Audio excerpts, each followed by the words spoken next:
세종대왕의 왕위 계승, 과연 하늘의 뜻일까요? 아니면 피비린내 나는 권력 투쟁의 결과일까요?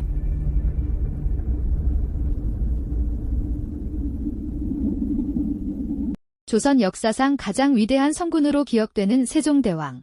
그의 이름 앞에는 늘 찬란한 업적과 지혜로운 통치가 수식어처럼 따라붙곤 합니다.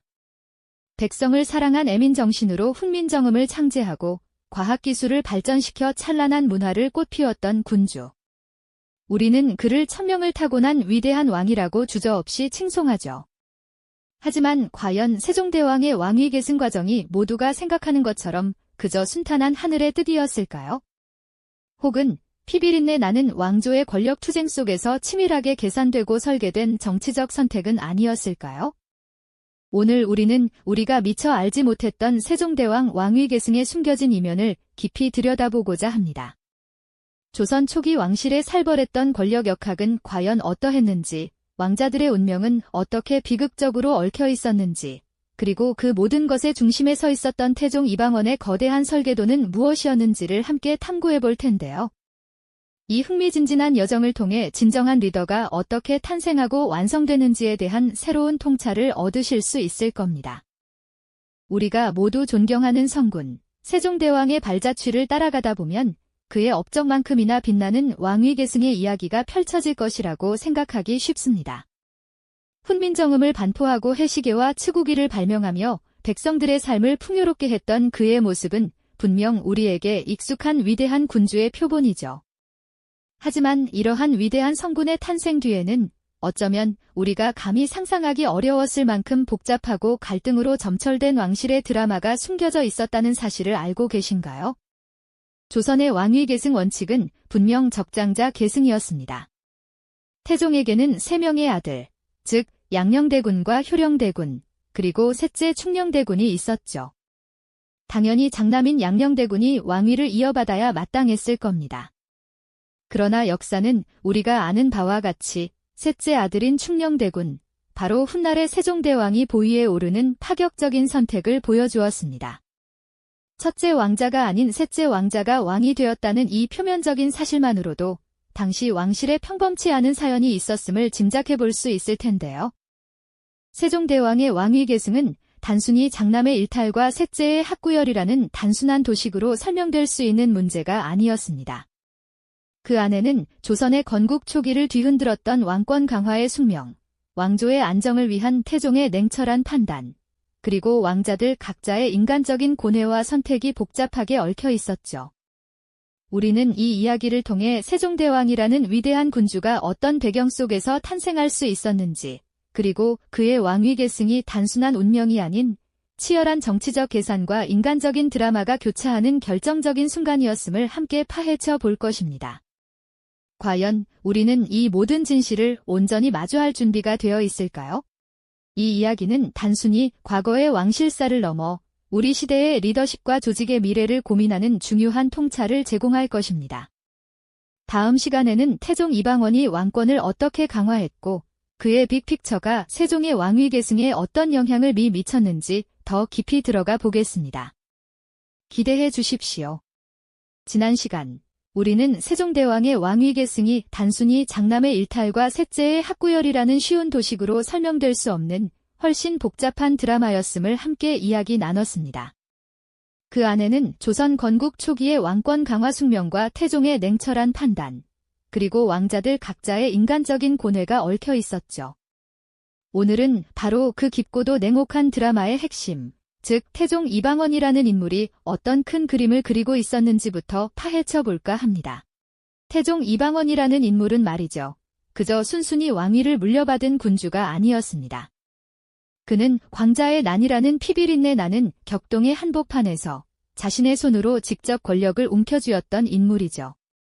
권력을 얻기 위해 형제들과도 칼을 겨눴던 그야말로 냉혹한 현실 정치의 달인이었다고 할 수 있을 겁니다. 이러한 배경은 그가 왕이 된 후에도 강력한 왕권을 구축하고 그 왕권이 흔들림 없이 후대에 이어지도록 하는데 모든 것을 걸게 만들었죠. 스스로 피를 묻혀 왕위에 올랐기에 그 누구보다도 왕조의 안정에 집착했을 겁니다. 생각해보면 말이죠. 태종의 눈에 비친 조선의 초기 상황은 어땠을까요? 아직 건국된 지 얼마 되지 않은 신생 왕조는 언제든 흔들릴 수 있는 불안정한 토대 위에 서 있었습니다. 이런 상황에서 왕권이 약해지거나 후계 구도가 불안정해진다면 자신이 어렵게 이룬 모든 것이 한순간에 물거품이 될 수도 있다는 위기감을 늘 느꼈을 겁니다. 그래서 그는 왕권 강화를 위해 외척을 제거하고 사병을 혁파하는 등 그야말로 피도 눈물도 없는 숙청을 단행했죠. 이 모든 행동의 기저에는 황조의 안정이라는 절대적인 대의 명분이 자리하고 있었습니다. 그렇다면 태종에게 있어 왕위 계승은 단순히 장남에게 물려주는 유교적 원칙을 넘어 조선의 미래를 책임질 가장 적합한 리더를 선택하는 문제였을 겁니다. 그는 어자를 물려줄 후계자를 고를 때 과연 어떤 자질을 가장 중요하게 여겼을까요? 아마도 뛰어난 학문적 능력이나 백성을 사랑하는 마음도 중요했겠지만 가장 우선시했던 것은 바로 광조를 안정적으로 이끌고 번영시킬 수 있는 강력한 리더십과 통치력이었을 겁니다. 흔들림 없는 카리스마와 실리적인 판단력을 갖춘 인물을 원했을 테니까요. 이런 태종의 시각에서 장남 양녕대군을 다시 한번 들여다볼 필요가 있습니다. 양녕대군의 기행과 일탈은 역사에 기록된 대로 사실이었을 겁니다. 하지만 과연 그것이 단순한 개인적인 문제였을까요? 아니면 태종의 눈에는 왕조의 안정을 위협할 수 있는 정치적인 리스크로 비쳤을까요? 태종은 양녕대군의 자유분방한 기질과 종종 논란이 되던 행동들이 왕실의 권위를 떨어뜨리고 자칫하면 조선의 기틀을 흔들 수도 있다고 판단했을 가능성이 큽니다. 즉, 양녕대군의 폐쇄자는 단순히 개인적인 일탈 때문만은 아니었을 수도 있다는 관점, 바로 태종의 거대한 큰 그림 속에서 이해해야 한다는 것이죠.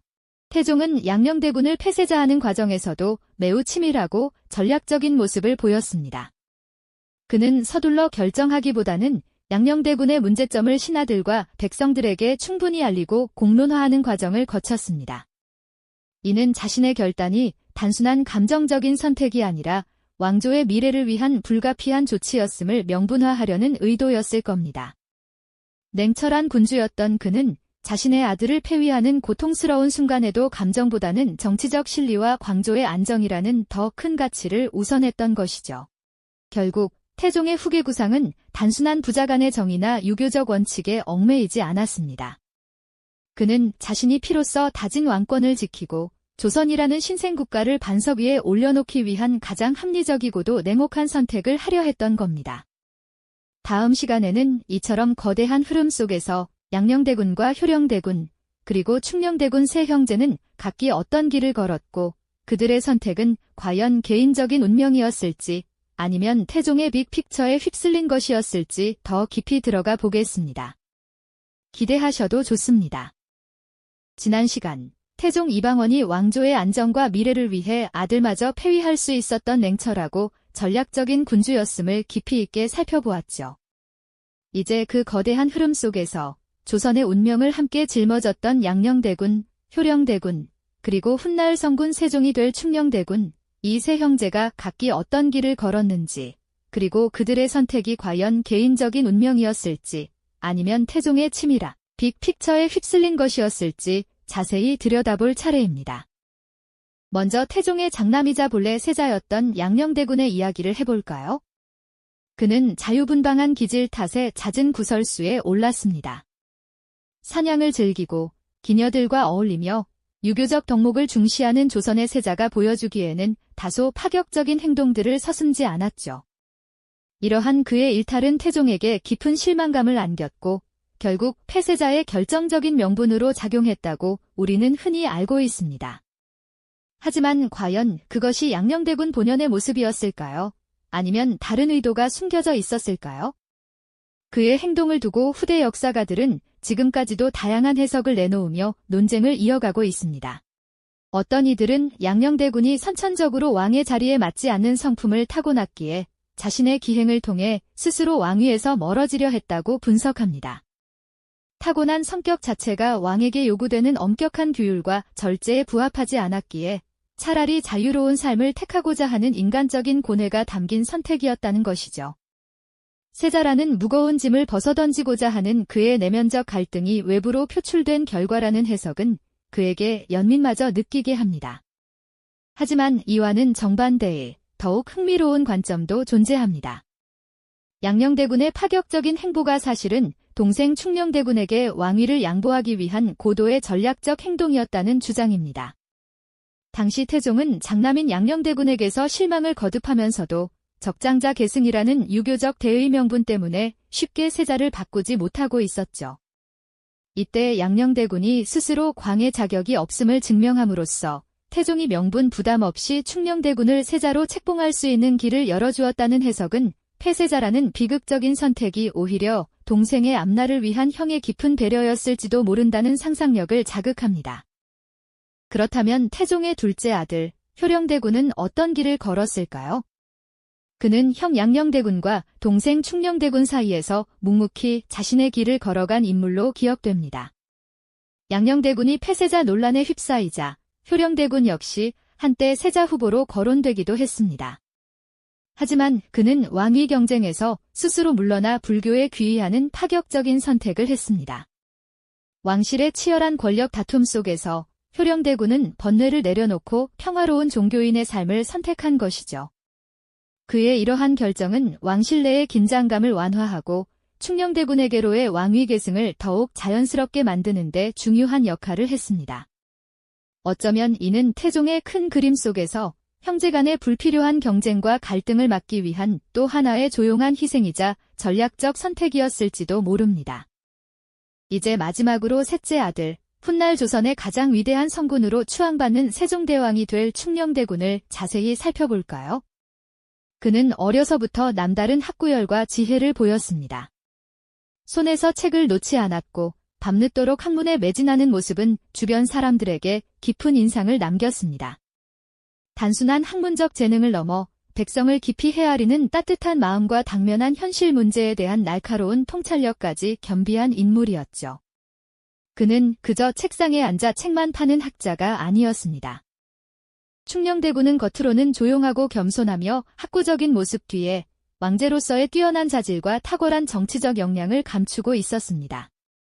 그는 형 양녕대군의 행보를 지켜보며 왕의 자리와 책임감의 무게를 일찍이 깨달았을 것이고 태종의 엄격한 교육과 시험 속에서 군주로서 갖춰야 할 덕목들을 차분하고 꾸준하게 익혀나갔을 겁니다.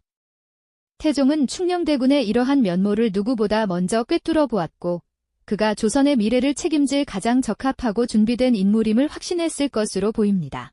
이처럼 세 형제는 각기 다른 성품과 운명을 타고났지만 그들 모두 태종이라는 거대한 존재의 영향력 아래에서 각자의 길을 걸었습니다. 양녕대군의 인간적인 고뇌와 파격적인 선택, 효령대군의 초연한 삶의 태도, 그리고 충녕대군의 묵묵한 노력과 숨겨진 재능은 단순히 개인적인 선택을 넘어 조선 왕조의 미래를 결정하는 중대한 흐름 속에 놓여 있었던 것이죠. 과연 이들의 운명은 어디까지가 개인적인 의지였고 또 어디까지가 태종의 큰 그림 속에 정교하게 그려진 것이었을까요? 역사는 때로 한 개인의 의지를 넘어선 거대한 시대의 힘에 의해 움직이기도 하는 법이니까요. 세 형제의 운명이 태종의 거대한 구상 속에 놓여 있었다는 점은 분명해 보입니다. 그렇다면 조선 건국의 근간이던 유교적 가치관은 이러한 왕위 계승 과정에서 어떤 역할을 했을까요? 특히 적장자 계승이라는 원칙은 왕조의 정통성을 확립하는 데 무엇보다 중요한 명분이었을 텐데요. 하지만 역사는 때로 원칙이 아닌 현실적인 필요에 따라 유연하게 움직이기도 한다는 것을 보여주죠. 조선은 유교를 통치 이념으로 삼았기에 마땅히 맏아들이 왕위를 이어받는 적장자 계승 원칙은 하늘이 정한 질서이자 절대적인 명분으로 여겨졌습니다. 신하들은 물론 백성들까지도 이 원칙에 깊이 공감하고 있었으니 이를 거스르는 것은 왕조의 근간을 흔드는 행위로 받아들여질 수 있었죠. 그러나 태종은 왕조의 안정과 번영을 위해서라면 때로는 이 엄격한 원칙에도 예외를 적용할 수 있다는 냉철한 실리주의자였습니다. 그에게 중요한 것은 단순히 혈통이 아니라 과연 누가 혼란스러운 조선 초기를 안정시키고 미래를 이끌어갈 진정한 군주의 자질을 갖추고 있는가 하는 점이었을 겁니다. 수많은 유생들이 상소문을 올리고 경연장에서 신하들이 유교 경전을 논하며 적장자 계승의 중요성을 강조했겠지만 태종의 마음속에는 이미 다른 그림이 그려지고 있었던 것이죠.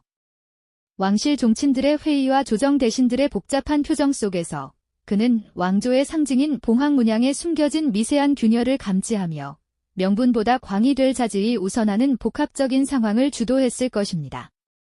이처럼 태종의 치밀한 전략과 형제들의 각기 다른 운명, 그리고 유교적 명분과 실리 사이의 팽팽한 줄다리기 속에서 충녕대군이 왕위에 오르게 됩니다. 그의 즉위는 단순히 한 개인의 뛰어난 능력이나 우연한 행운의 결과가 아니었습니다. 오히려 복합적인 시대적 요구와 태종의 정교한 정치적 계산이 절묘하게 맞아떨어진 그야말로 역사적인 선택이었던 것이죠. 이 과정은 조선 왕조 초기 왕권을 안정시키고 훗날 500년 역사에 걸쳐 이어질 번영의 중요한 초석을 놓는 결정적인 순간이었습니다. 결국 태종은 양녕대군을 폐세자하고 충녕대군을 세자로 책봉하는 결단을 내리게 됩니다. 이 순간은 단순한 부자 간의 갈등을 넘어 조선의 미래를 건 최고의 선택이었다고 평가할 수 있을 겁니다. 태종의 냉철한 판단과 충녕대군의 준비된 자질이 만나 우리가 아는 성군 세종이라는 위대한 군주를 탄생시켰으니까요. 그리고 이는 이후 조선의 황금기를 활짝 열어젖히는 결정적인 계기가 되었죠. 역사는 때로 이처럼 아이러니와 위대함이 교차하는 지점에서 새로운 흐름을 만들어내는 것 같습니다. 진정한 리더십이란 때로는 비극적인 희생과 더불어 냉철하고 이성적인 판단 속에서 피어나는 법입니다. 그 과정은 우리가 겉으로 아는 것보다 훨씬 복잡하고 다층적인 면모를 지니고 있다는 통찰을 우리에게 던져주고 있죠. 세종과 그의 형제들의 이야기는 단순히 옛왕실의 사소한 에피소드가 아닙니다. 우리 시대의 리더가 갖춰야 할 조건은 무엇인지, 조직이 지속적으로 발전하기 위해서는 어떤 결정을 내려야 하는지, 그리고 복잡한 인간관계 속에서 중요한 선택들이 어떻게 이루어져야 하는지에 대한 깊은 성찰을 제공해주지 않나요? 우리가 아는 세종대왕의 위대함 뒤에는 이처럼 치열하고 복잡한 진간 세종과 그의 형제들, 그리고 그들을 둘러싼 시대의 이야기가 숨겨져 있습니다. 역사는 언제나 승자의 기록이기에 그 이면에 가려진 진실을 탐구하는 것은 우리에게 또 다른 질문을 던집니다. 그렇다면 세종대왕은 왕위에 오른 후 그의 형제들과 어떤 관계를 이어갔을까요? 다음 이야기에서는 왕이 된 세종과 폐세자 양녕의 흥미로운 관계를 더 깊이 파헤쳐 보겠습니다. 이 영상이 도움이 되셨다면 좋아요와 구독 부탁드립니다. 여러분의 응원이 제게 큰 힘이 됩니다. 다음 영상에서도 더 유용한 정보를 공유하겠습니다. 감사합니다.